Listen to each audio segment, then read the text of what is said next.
What's up, Wrangler Nation? Welcome back into another episode of Wranglers Weekly, presented by 575 Pizzeria. I'm Guy Chiarenza, and today we've got head coach Corey Wogtech. Corey, thank you for joining us. Thanks for having me. Appreciate it. So, Corey, you've been here for a little bit here, about a month or so into the season with us now. What's it been like getting to know the players and the staff and really the town of Amarillo? It's been fantastic, to be honest with you. Obviously, this is the Sutter family, so it has a family atmosphere, right? Harry Mahood has been fantastic, and so I've been fortunate to work with him in the past. And as far as the players and everyone that I've met since I've gotten to Amarillo, everyone's been phenomenal, so can't complain. And we're happy to have you here with us. And so you're coming off of a bye week, of course, went to Corpus Christi. You have the week off. How valuable is that week off, especially when you're preparing for that later half of the season, potential playoff push? How valuable is that in terms of rest and preparation for that second half of the season? You know what? I think it's been great. I think the players didn't get an opportunity to go home for Christmas. So I think from a mental standpoint, it was a phenomenal break for the guys. You know, it was an opportunity to reset and an opportunity for them to kind of get a little bit more healthy. We had some injuries. And so I think based on yesterday's practice, I think it's been a huge advantage for us to have that time off and to kind of regroup as a unit and regroup as individuals and come back with a lot of energy. So I think it was good. And going back to those games in Corpus Christi, which seems so long ago given the week off, I really liked the Wranglers' play in the first period. What did you see there, and how can you build upon that to get a full, consistent performance through 60 minutes? Yeah, I mean, specific to Corpus Christi, obviously we had some players that were suspended, so it's always difficult when you're playing with a little bit less of a lineup. But as far as the team is concerned, I mean, I think since I've gotten here, our starts have been very positive. I think that the expectation in the room is increased, and I think that the energy in the room is increasing. And, you know, with that, you know, you're learning, you're working. There's a lot of higher expectations here now. And so I think guys have come out very, very strong, and that's been a very positive thing. But you know what? Consistency and the necessity to do it for 60 minutes that's a part of this process. You know, it takes a little while for guys to get used to the things that we're asking of them. And I think they've done a phenomenal job of it. But sometimes it takes a little bit of time to get it for all three periods. And another thing that's been positive, and could be another building block, has been the power play. Has scored a power play goal in 9 of their last 13 games. What have you seen there that has given it that success, and how do you keep that success consistent through, again, what's going to be a tough second half of the season? Yeah, I've been very lucky to come in with some good PP personnel. I think we've spent time in practice trying to figure out what are the best combinations. So you've seen a little bit of new bodies in different positions, who works well with each other, who has chemistry. We've dedicated a lot of time to the power play during our couple days leading up to our games, and I think it's really paid off. But really in the end, it's the personnel, it's the players on the ice. Those are the guys that are getting it done, and I think we're doing a better job as a whole, moving pucks a little bit quicker and being strong at the net front. And so yeah, we've had a good result. Hopefully that continues. Would you say there's been more of a just get pucks on net kind of mentality over these last couple of games? Yeah, I mean, obviously we're encouraging that.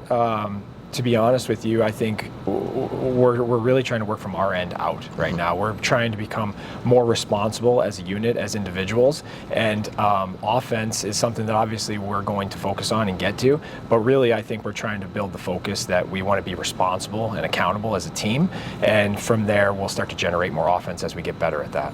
And so you're coming into an interesting stretch here, a little over 30 games into the season. 8 out of your next 10 games are at home. How valuable is that home ice advantage through that stretch, with your team just being 6 points out of a playoff spot?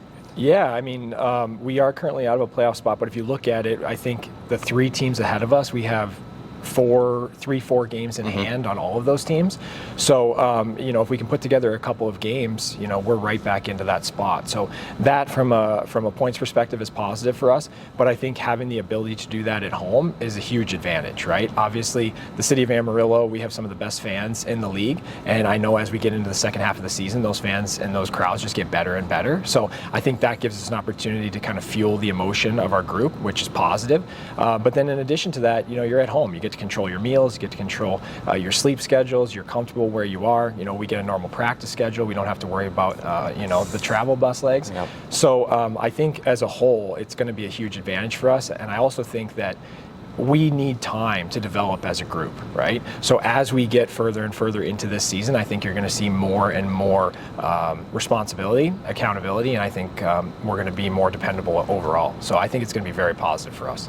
And so just talking about you as a coach, of course, you come in here mid-season, which can't be an easy thing to do, but just looking at your resume, your prior experience coaching in junior hockey and as a player as well, how has that helped you ease into this transition mid-season and taking on this head coaching role? Yeah, I mean, mid-season is definitely challenging. I don't think it matters who you are.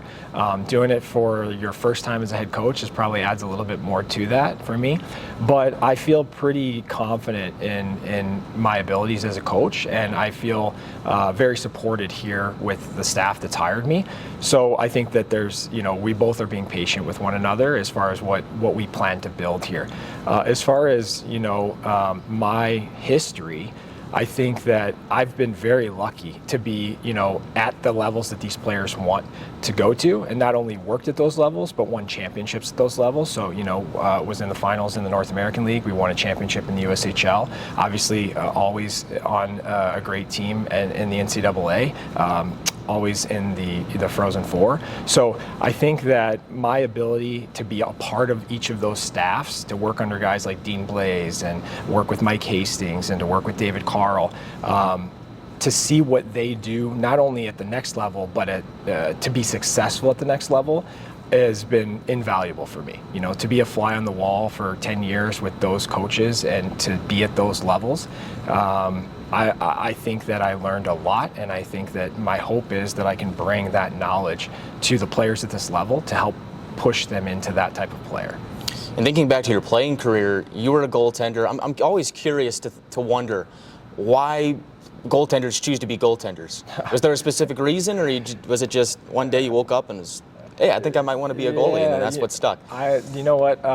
There's probably something wrong with us, to be honest with you, to stand in front of pucks. But for me personally, it's always fun, the gear, the helmet. It's an individual position, so you get to be a little bit unique.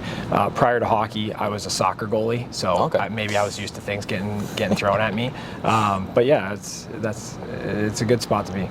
And you got to be mentally tough to be a goalie. And how do you think that mental preparedness from being a goaltender has helped you as a coach, where you've also got to have like steel trap of a mind, just can't let things get by you?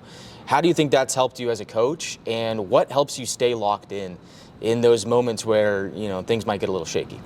Yeah, I mean, to be honest, I hadn't really thought about that until you just mentioned it, but it is an advantage. As a goaltender, you're forced to, you give up a goal and things aren't looking good, and you're forced to turn things around very quickly, right? And it's a performance-based position, everything is, but you have a lot of eyes on you. So, I'm sure that helped to transition to this position, because there are things that you go through as a coach, as a staff, in and out of periods, that you have to try and help control the emotion and the environment. And as a goaltender, you're continuously controlling your emotion in the net. You're trying to stay confident while things may or may not be going your way.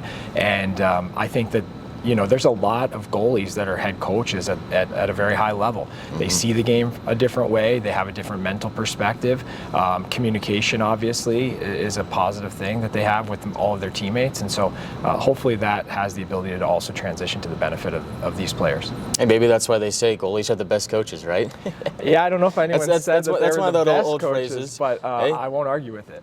All right, so how do you mentally prepare these guys to go down this stretch and prepare for a playoff run? It's going to be tough. There's going to be a lot of gritty games. You got the New Mexico Ice Wolves coming to town this weekend, a team that we saw in last year's playoffs. Of course, not a lot of guys from that roster are still here, but it's going to be a gritty battle. South Division, very physical.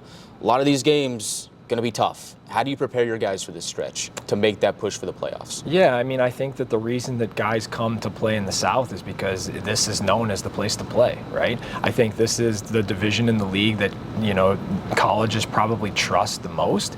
And what that means is there's a higher expectation in this division. If you look, the separation, from top to bottom and the middle teams to the bottom it's very, very tight. And so, you saw it against Corpus. We were close in those games, obviously took some points off of Lone Star. So I think in the South, the teams are so close to one another that placement in the standings doesn't determine what that game is going to look like, right? And so I think that's an advantage for us. I think that knowing that the players that the league and the division is so close at this level, that it's easy to keep guys on board, you know. And I think that preparation is. You know, we're continuously coming together to prepare these players, right? But I think that these guys feel there's an opportunity for them to get into the playoffs here, and I don't think that they feel like it's far away. So, you know, they're going to be excited about every opportunity and every game, and, you know, each one does matter for us right now. These points are big for us to be able to climb and to make a playoff push this season for sure. A couple big ones on the line this weekend. The New Mexico Ice Wolves come to town right here at the Budweiser Bullpen. We're sitting ringside right now, so in just a couple of days, this place will be packed. You can get your tickets at panhandletickets.com or watch live on NATV or listen here on YouTube as well. Corey, thank you for your time. Appreciate you, buddy. Much appreciated. Yeah. Best of luck this weekend against New Mexico. That's all for this episode of Wranglers Weekly, presented by 575 Pizzeria. We'll see you next time.